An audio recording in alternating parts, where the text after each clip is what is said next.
Corporation દ્વારા તળાવોની સ્વચ્છતા જાળવવામાં નથી આવતી, એટલે કે સમયસર સાફ સફાઈ કરવામાં નથી આવતી.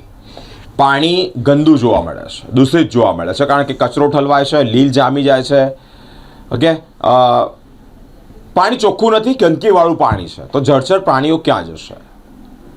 મગરોને ખસાવવાની તજવીજ કેટલી યોગ્ય છે? જળચર પ્રાણીઓ રહેશે તો પછી ક્યાં રહેશે? જળચર પ્રાણીઓના જીવ જોખમમાં મુકાયા છે, કારણ કે શહેરના અલગ અલગ તળાવ દૂષિત છે.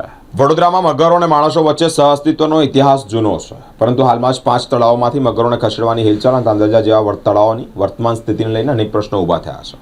તળાવમાં વર્ષોથી જામી ગયેલી લીલ અને કચરાને કારણે પાણી પ્રદૂષિત થઈ રહ્યું છે. કોર્પોરેશન દ્વારા સમયાંતરે સફાઈ ન થવાને કારણે તળાવમાં જળચર જીવો માટે રહેવું મુશ્કેલ બન્યું છે. ગંદકીને કારણે મગરો ઘણીવાર કિનારા પર કે માનવ વસ્તી તરફ વધુ ખેંચાશે, જેને પણ ખતરો માની ખસેડવામાં આવી રહ્યા છે. જો તળાવનું પાણી ચોખ્ખું ન રાખી શકાતું હોય તો આટલા મોટા પ્રમાણમાં મગરોને પકડીને અન્ય સુરક્ષિત સ્થળે રાખવા વ્યવસ્થા તંત્ર માટે કેટલી સજ્જ છે? મગરો તળાવની ઇકોસિસ્ટમનો ભાગ છે.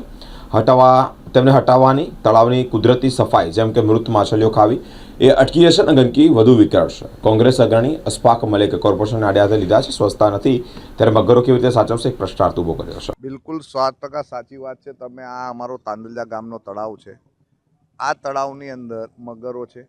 ઝૂ ક્યુરેટરને અરજી આપવામાં આવે છે, કોર્પોરેશન દ્વારા જ કહેવામાં આવે છે કે ભાઈ આને શિફ્ટિંગ કરવાના, અહીંથી મગરોને લઈ જવાના.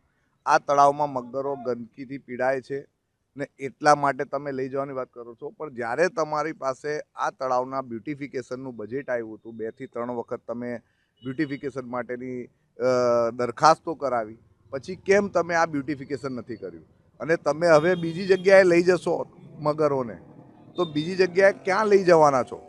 વડોદરા શહેરની જનતાને જે 5 તળાવમાંથી મગરોને તમે શિફ્ટ કરવાનું વિચારી રહ્યા છો, તે 5 તળાવમાંથી જ્યાં લઈ જવાના છે ત્યાં આગળ કઈ રીતે તમે મગરોની સાચવણી થશે?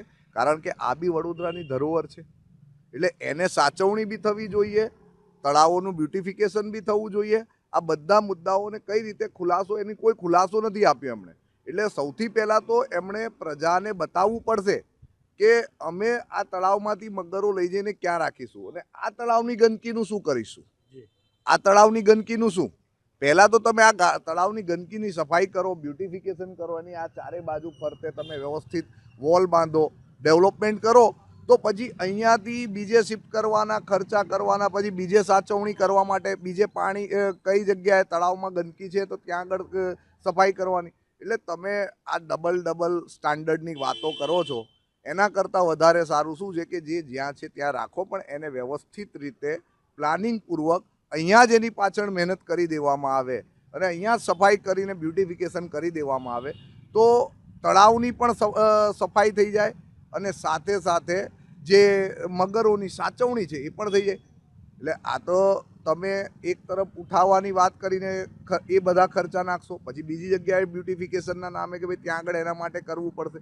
એટલે આ બધી ખોટી એક નાણાકીય ઉચાપાતનો તરીકો છે.